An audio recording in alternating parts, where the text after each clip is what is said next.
mana dulu antara doa dan usaha. Tapi tiba-tiba karena saking pintarnya mungkin ya netizen ya, tiba-tiba jawabannya adalah nggak mungkin dong berdoa atau uang datang gitu.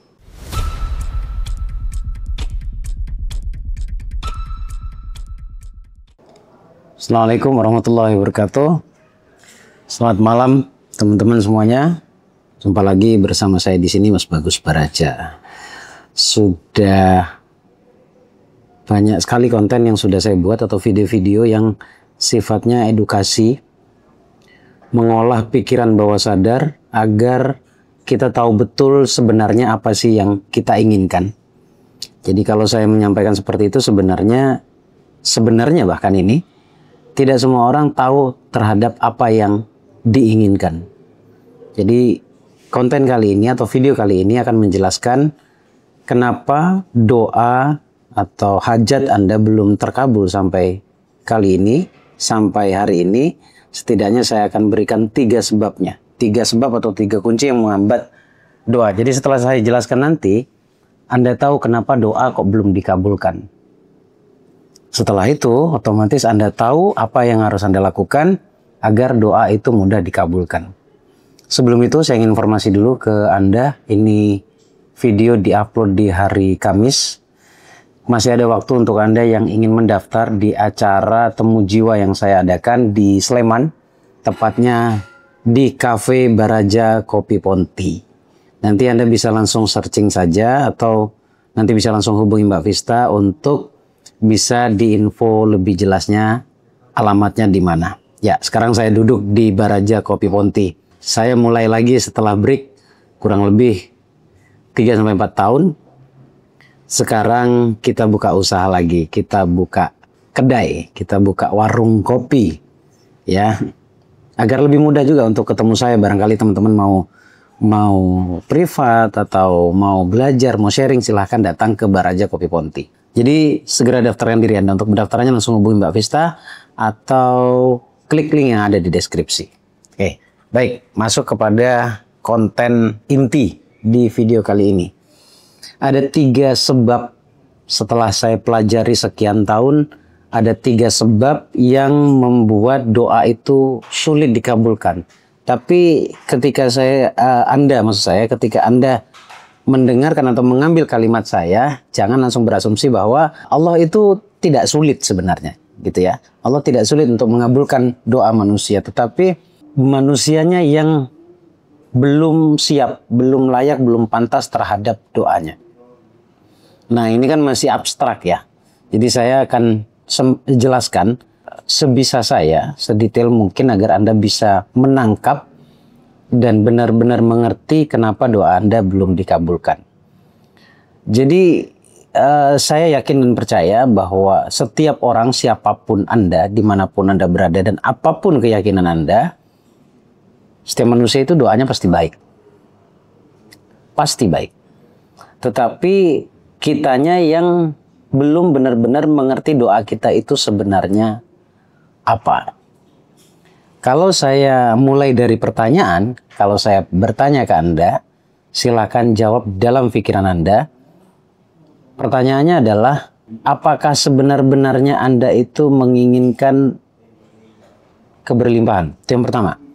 Pasti jawabannya benar ingin. Yang kedua, pertanyaan yang kedua. Kira-kira antara pikiran, ucapan, dan perasaan, mana yang paling menjadi kunci pengabulan doa? Macam-macam nih jawabannya. Tapi secara teorinya, saya yakin mayoritas akan menjawab perasaan. Nah, sekarang saya tanya balik lagi ke Anda. Pikirannya pasti meminta kekayaan atau kemudahan rezeki. Lisannya itu bisa disetting, bisa diatur. Supaya kita berkemudahan dalam hal rezeki.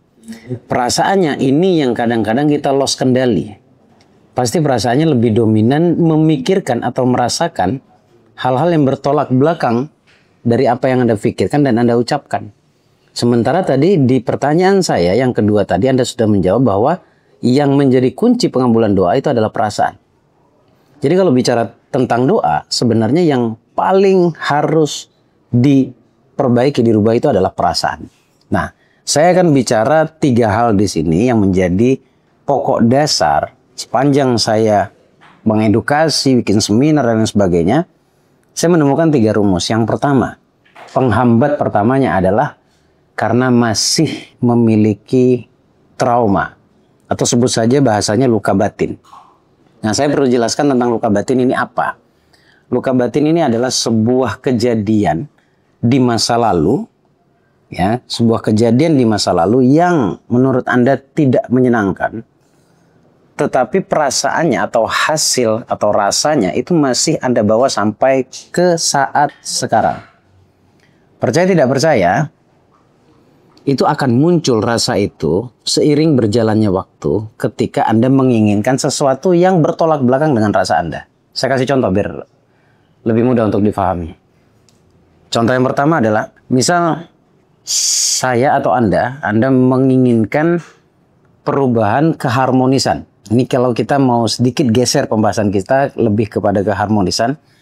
Tetapi Anda masih menyimpan luka dengan pasangan Anda di masa lalu, misalkan begitu. Pasangan Anda sebelum ini. Nah, pasti di situ ada kesedihan, ada kekecewaan. Nah, dari kesedihan itu yang terus menempel atau melekat di hatimu, maka itu sebenarnya berpotensi terjadi kedua kalinya. Kenapa? Karena kecewa tadi itu akan menarik hal yang serupa. Itu kalau kita bicara tentang harmonisan. Bagaimana kalau tentang keberlimpahan atau tentang finansial atau tentang uang? Untuk Anda yang dulu sering didogma, diinformasikan kesulitan, atau Anda melihat orang tua Anda yang mungkin, mohon maaf, kesulitan dalam hal ekonomi, Anda melihatnya, Anda merasakannya, dan sehingga Anda berkesimpulan bahwa uang itu sulit untuk didapat. Nah, ini akhirnya menjadi luka. Namanya adalah luka finansial. Nah, ini akhirnya menjadi sebuah prinsip yang nanti di poin berikutnya saya akan bahas ini ya. Jadi yang jelas, yang pertama adalah penyebabnya doa Anda tidak dikabulkan itu adalah luka batin. Kenapa? Terakhir untuk bab luka batin, karena orang yang sedang dalam kondisi luka hatinya itu bisa dipastikan energinya tidak selaras dengan kebaikan.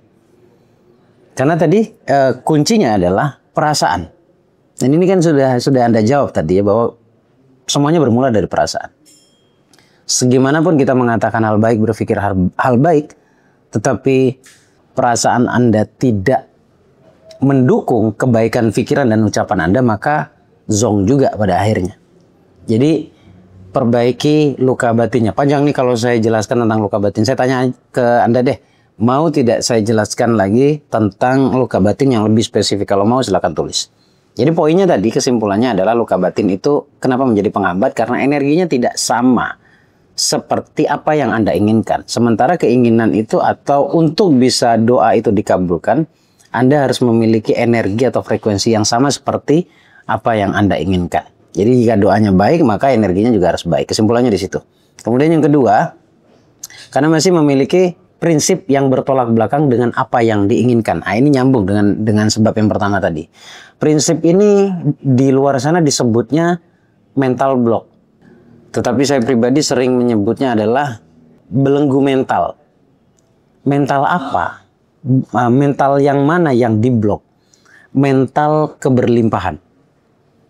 Ini dipengaruhi oleh apa sih? Oleh prinsip di masa lalu. Ini masih sangat berhubungan dengan dogma-dogma masa lalu. Baik itu Anda hanya mendapatkan informasi, dilihat, didengar, dirasa.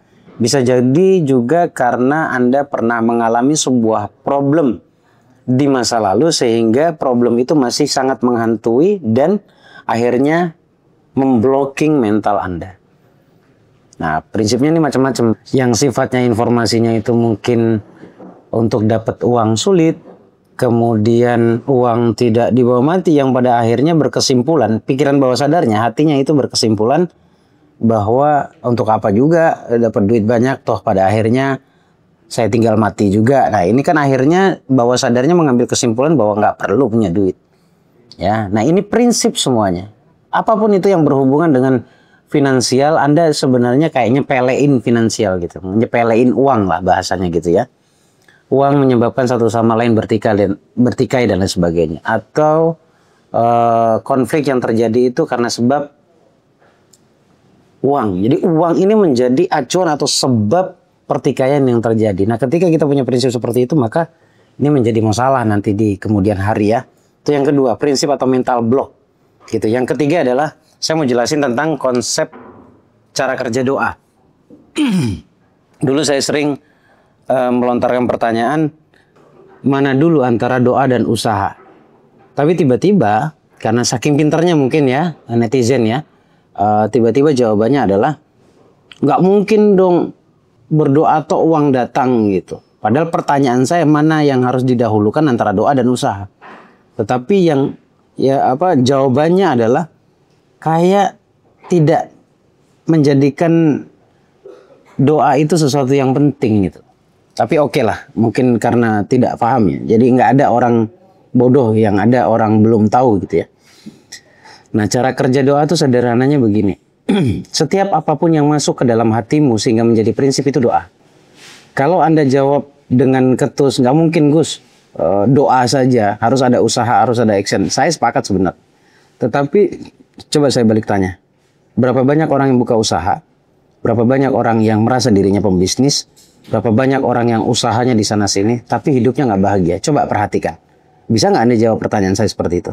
Apakah mereka tidak mengerti tentang konsep manajemen keuangan? Mereka paham. Mereka paham. Ada juga yang sudah kaya, tapi nyaris lebih sering ditipu. Nah, ini kan menjadi problem, menjadi pertanyaan sebenarnya. Ya, tetapi oke lah sebenarnya. Jadi balik lagi ke doa. Doa itu adalah sesuatu atau apapun itu, baik itu informasi, sugesti dan lain sebagainya, yang paling dominan di bawah sadar Anda atau di hati Anda, sehingga membentuk menjadi sebuah belief, sebuah keyakinan. Ini indahnya kalau Anda dikit-dikit iseng-iseng belajar tentang cara kerja konsep pikiran bawah sadar, nanti Anda akan tahu. Mudah banget ternyata. Jadi bagaimana caranya hati kita itu didominasi oleh hal-hal yang baik yang selaras dengan kebaikan atau doa atau apapun yang Anda inginkan. Jadi doa dulu. Doa itu adalah injekan informasi yang ada di hati. Ini bukan bicara mulut ya. Saya nggak bicara tentang lisan, tapi bicara tentang hati. Nah, kalau informasi yang Anda tangkap masuk ke dalam hati Anda, itu doa.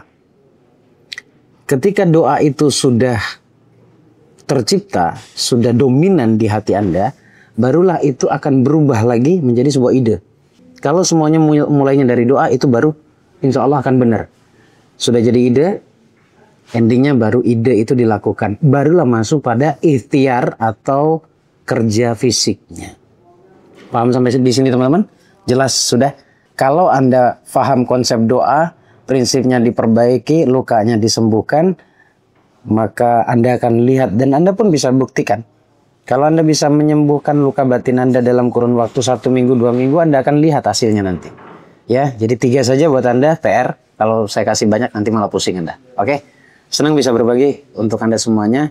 Yuk hadiri, daftarkan diri Anda segera di event yang saya adakan di Temu Jiwa di Sleman, di area Hotel Astunggara. Nanti akan dipandu oleh Mbak Vista. Langsung aja hubungi Mbak Vista ya. Acaranya tanggal 26 dan tanggal 27. Makasih teman-teman. Sehat selalu buat Anda. Assalamualaikum warahmatullahi wabarakatuh.